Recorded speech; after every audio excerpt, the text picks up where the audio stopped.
walduraa duubaan kan isin biraan geenyu ta'a. Ogeeyyii istiidiyoo OBN hunda waliin ta'uudhaan istiidiyoo irraa sagantaa qajeelchaa hanga xumura qophii keenyaatti kan isin wajjin turu ana Ahimad Garaaddaati.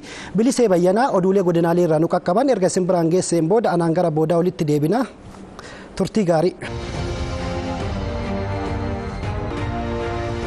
Harka fuunee akkam jirtu kabajamtoota daawwattoota sagantaa poolisii Oromiyaa oduu har'aaf qabanneen isinitti himaa dursa oduu ijoo yakkoota dubartootaa fi daa'imman irratti raawwatamu ittisuun gama danda'amu irratti qaamoleen nageenyaa godina Harargee Lixaa mari'atan.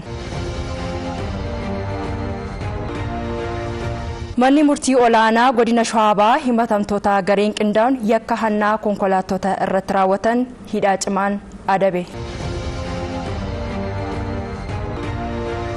Amma oduu bal'inaan Bilisee Bayyanaati. Yakkoota dubartootaaf daa'imman irratti raawwatamu ittisuun gama danda'amu irratti qaamoleen nageenyaa godina Harargee Lixaa mari'atan. Gabaasa Araarsoo Mahammadiif Girmaa Magarsaa. Qaamoleen nageenyaa godina Harargee Lixaa yakkoota dubartootaa fi daa'imman irratti raawwatamu akkaataa maqsuun danda'amu irratti mari'atan. Miidhaa dubartootaa fi daa'imman irratti raawwatamu ittisuun kan danda'amu qaamolee nageenyaan qofaa osoo hin taane abbootii gadaa fi abbootiin amantaa akkasumas qaamoleen hawaasaa hundi gahee isaan irraa eegamu baachuu qabu jedhu Daayiriktarri qajeelcha poolisii godina Harargee Lixaa Komaander Kaasa'ii Nagaash.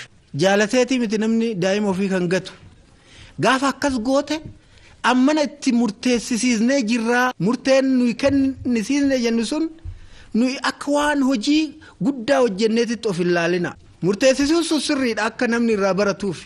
Iyyummaadhaan kan goote sun immoo lammaffaa murteen akkasii yoo itti murtaa'u jireenyi ishii nama du'een ala hin jiru dubartiin sun. Soo duursinee kana hambisuudhaaf hojiin ijoon nuyi hojjechuun nurra jiraatu gadirratti abbootii amantaa wajjin hojjechuun murteessaa ta'a. Warri kun immoo dubartoota kanarratti yoo hojjechuu danda'an sirriitti ittis amanuu danda'u. Qaamoleen nageenyaa ega yakki raawwatamee booda odeeffannoo argateen taatee duuka bu'ee deemuu qofa osoo hin taane hojii dursanii yakkatsisuu irratti xiyyeeffannoon hojjechuun murteessaadhaas jedhu Komaander Kaasa'ii Nagaash. Qindoominni keessa mana keenya keessaa bahee alatti deeggartoota keenya hunda kan hammate ta'uutu irra jiraata. Qindoominaan yeroo hojjennu yeroo taateen raawwattu bichaa taatee jala fiiguu odoon ta'in taatee sun odoon raawwatin hojii ittisa yakkaa hojjechuun barbaachisummaa qaba. Yakkoota daa'immanii fi dubartoota irratti raawwataman ittisuuf hojiin qindoominaa hojjetamaa tureen bu'aaleen abdachiisoon argameera. Kanaafuu guyyaa har'aa qaamoleen nageenyaa godina Harargee Lixaa deeggarsa taasisuu keessaniif galanni keenya guddaadha kan jedhan immoo itti gaafatamtuu dhimma dubartootaaf daa'immanii godina Harargee Lixaa Aadde Asliyaa Ibraahimiim. Dubartoonni keenya kan sadarkaa garjallaa jiran miidhaa fi haqiinsa mimmaaniitiifis isin abdatu. Kanaaf akkaatuma tanaan dura bu'aa bahii baay'ee gootaniin qindoomina baay'eedhaan socho'aa turtaniin daran ammallee tokkummaan keenya cimee akkaataa itti waliin deemuu dandeenyu mira obbolummaa, mira jaallummaa, mira aantummaa fi gartummaa uummatummaa qabaachuudhaan wantootni hin danda'amu jedhan hin jiru waan ta'eef hin dandeenyaa dhimma ja'uun milkaa'ina hojii keenyaatiif adda durummaadhaan baachaa turtaniittanii. Kanaaf maqaa dubartootaatiin maqaa warra imimmaan irraa xareedaniitiin isiniin galatoomfadha. Hirmaattonni marichaa dubbisnees yakkoota dubartootaa fi daa'imman irratti raawwatamu ittisuuf qaamolee nageenyaa fi qooda fudhattoonni waliin qindoomanii hojjechaa akka jiranis dubbataniiru. Waltajjiin irraa kun baay'ee gaariidha. Dhimma dubartoota abbaa adeemsotaa dhimma dubartoota siviilii fi poolisii walii fidanii dabarsuun kun baay'ee gaariidha. Qaamoleen nageenyaa godina Harargee Lixaas marii taa'ameen booda daa'imman maatiin isaanii sababa garagaraan irraa wareegamanii fi namoota HIV'n qaama isaanii keessa jiruuf midhaan nyaataa fi deeggarsa birrii 98 taasisanii namoonni deeggarsa argatanis qaamolee nageenyaa godina Harargee Lixaa galateeffataniiru. Gammachuu guddaan dhagahame kana baay'ee galatoomaan jaan ol fuudheetiin ol guddisee ilaalaa ganaallee galatoomaadha waan qabanii nu cina jiran jennee abdanna nuti akka nama tokko.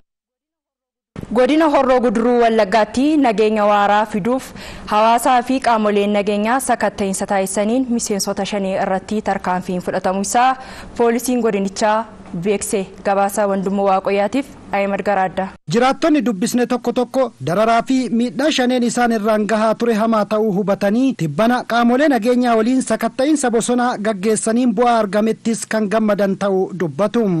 Ilmaan Oromoo akkam baran doofummaatti akkaafu taasisee kan deeme ta'uu isaati. Hattuuf kashlabbee mana caatiirraa, mana sigaaraarraa, mana shiishaarra wal sassaabee caakkaa galee uummata saamuudhaan, uummata dararuudhaan, uummata ajjeesuudhaan, uummata garafuudhaan, uummanni immoo kana hin danda'u jechuudhaan ol ka'ee ofiin of namni tokkollee itoo isa hin dirqisiisiin mataa isaatiin ka'ee shanee kana balaaleffate biyyaa baasuudhaaf ka'e. Haadha keenya abbaa keenya caakkaatti gashanii dararuudhaan birrii 50,000 birrii 100,100 200 fidi jedhaniit akkasitti siqaayii gataa turanii manni barumsaa iddootti daa'imman keenya kan baratanii kan galma gahaan makattafaa godhataniit mana foonii godhataniit foon achitti qalu makattafaa godhataniit xarabeezaa barataan irra taa'ee baratu dabtarii barataan ittiin baratu irra ciisanii bibittinsanii shaneeratti tarkaanfii fudhanneet har'ayyuu duubatti hin deeminu. Aanaa Guduruuttis dararaa shaneen qabeenyaa fi hawaasa irraan gahaa ture hubannaa keessa galchuun hawaasni qaamolee nageenyaa waliin ta'uun nageenya naannoo keenyaa eeggachaa jirra jedhan. Daayiriktarri itti aanaan waajjira poolisii aanaa Guduruu Saajin Olaanaa Kumaa Baqqalaa sakatta'iinsa hawaasa hirmaachisuun gaggeessan keessatti qabeenya mootummaa fi dhuunfaa saamamee ture harkaa deebisuu himuun gara fuula duraattis hojii nageenyaa hawaasa waliin jalqabame cimee kan itti fufu ta'uu himaniiru.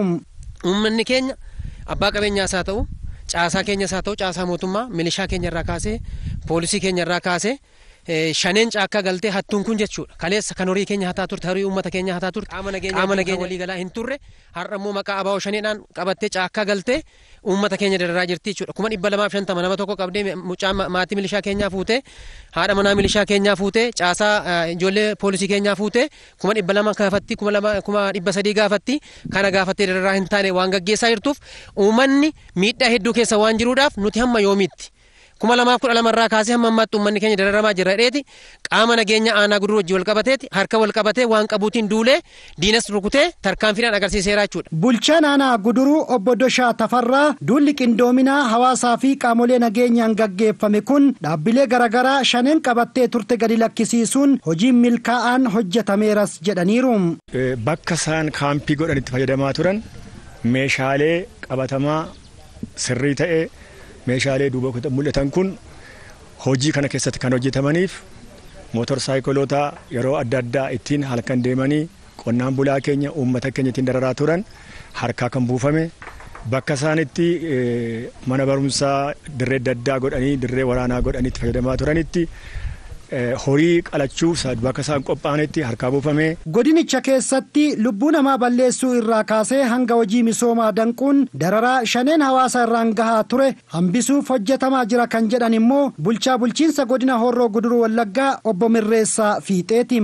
Abaa'oo shanee kun uummata nagaa hojii misoomaa isaa hojjetu siyaasa kam keessaa iyyuu kan hin qabne. Kallattii adda addaatiin dararaa ajjeesaadha kan jiru ummati mana keessatti gubataa karaatti qabameetu saamamaa dubartootatu gudeedamaa caasaa mootummaa ganda ummata keessaa filamee hojjetu ummata maaliif tajaajilta jedhameetu qabamee hidhamaa hin gubataa hin ajjeefamaa piroojektonni adda addaa mootummaan misooma ummataatiif kennee jiru akka hin hojjetamne kontiraaktota godina kana keessaa miidhaan irraan ga'uun akka hojiin kun hin hojjetamne gochuun godinni kun misoomaan akka inni duubatti deebi'u hojiin diina kanaa hojjetame bal'aadha. Tibba kana sakatta'iinsa bosonaa hawaasaa fi qaamolee nageenyaa hirmaachiseen shanee hedduu irratti tarkaanfiin fudhatamuu fi 18 immoo meeshaalee adda addaa waliin harka kennataniiru jedhanii gara fuula duraattis nageenya amansiisaan akka dhufuuf qindoominni hawaasaa fi qaamolee nageenyaa cimee akka itti fufu obbo Mirreessaan dhaamaniiru. Ammas karaa qindaa'aa ta'een opereeshiniin qindaa'aa ta'e uummata hirmaachise.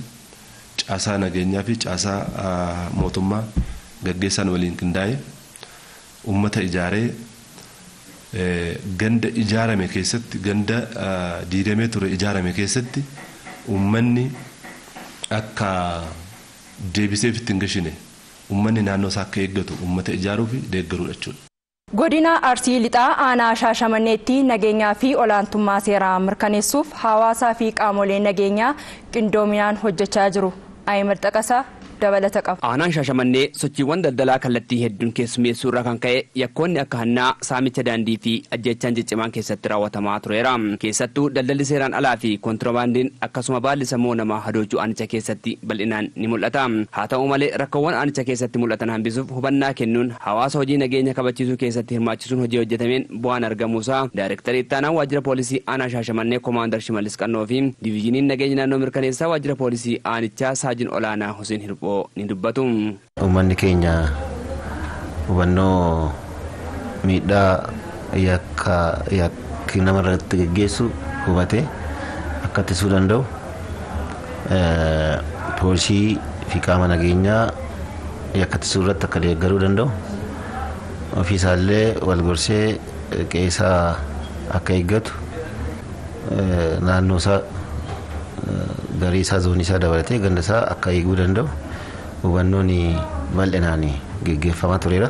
Marii hawaasaa bal'aa gandoolee 28 qabnu keessatti uwwisa tajaajila poolisii hawaasaatiin gandoota 22 irratti ramannee marii kana keessa leenjii gaachana sirnaa leenjisuudhaan hirmaannaa hawaasaa kana cimsuudhaaf naannoo olaantummaa seeraa akka itti mirkanaa'uu fi hojiileen bal'aan hojjetamaa turee jira. Hojii nageenyaa fi olaantummaa seeraa mirkaneessuu aanicha keessatti hojjetameenis daldalli seeraan alaa kontiroobaandiin birrii 800 olitti tilmaamamuu fi baalli sammuu namaa hadochuu to'atameera.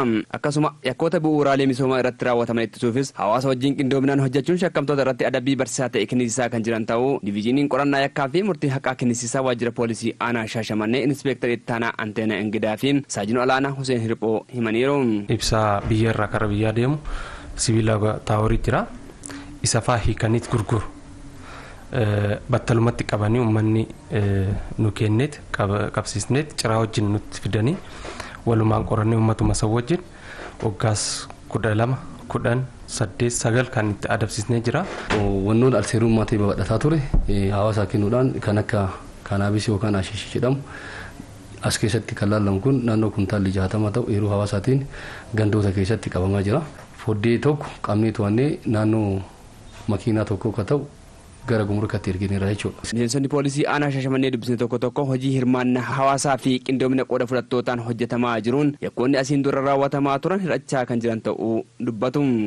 Akka aanaa Shaashamanneetitti saamichi ni geggeeffama ture. Konkolaataa gubbaa waa buusuu kun qabeenya bubbuusuu hatu ture. Yeroo ammaa kana caasaalee nageenyaa fi hawaasa dadammaqsanii eegumsa gochuudhaan dhimmichi sun guutumatti hafee jira. Sadarkaa nama jechisiisurraa gahamee jira jechuun barbaada.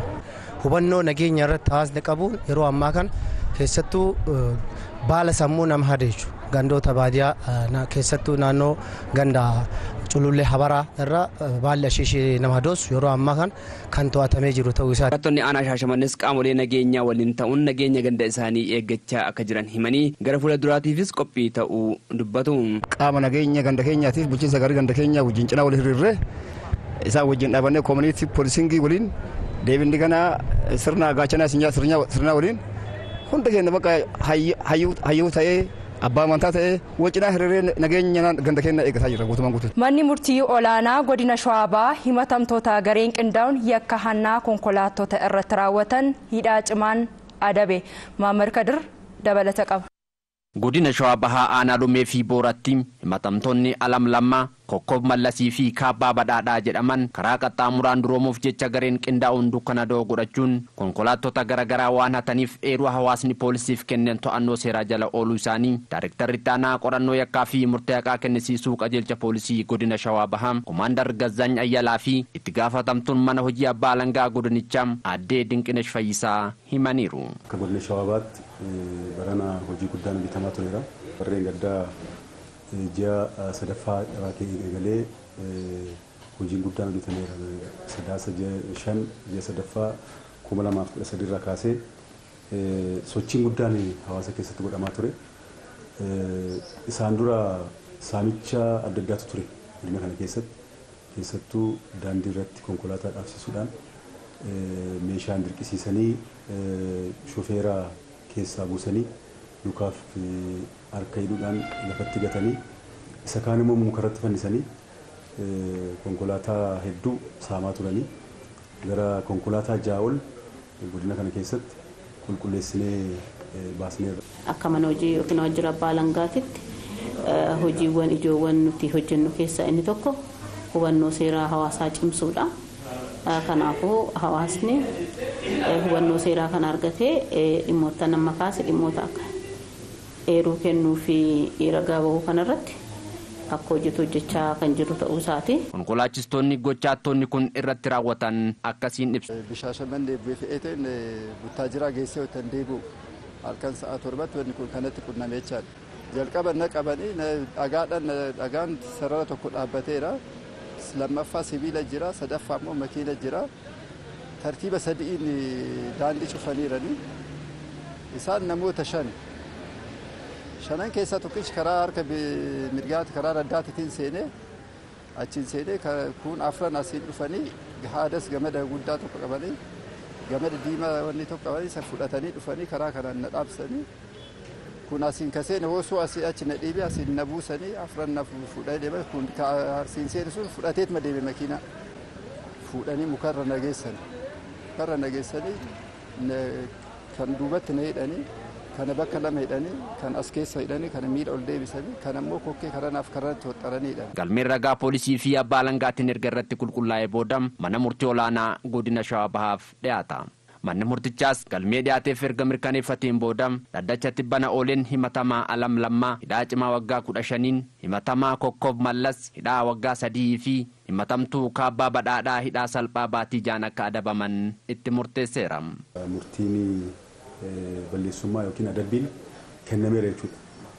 Adabbiin kenname kunis sadarkaa tokkoffaatti namoota saaman irratti nama tokkonni waggaa 15 adabbiin kenname.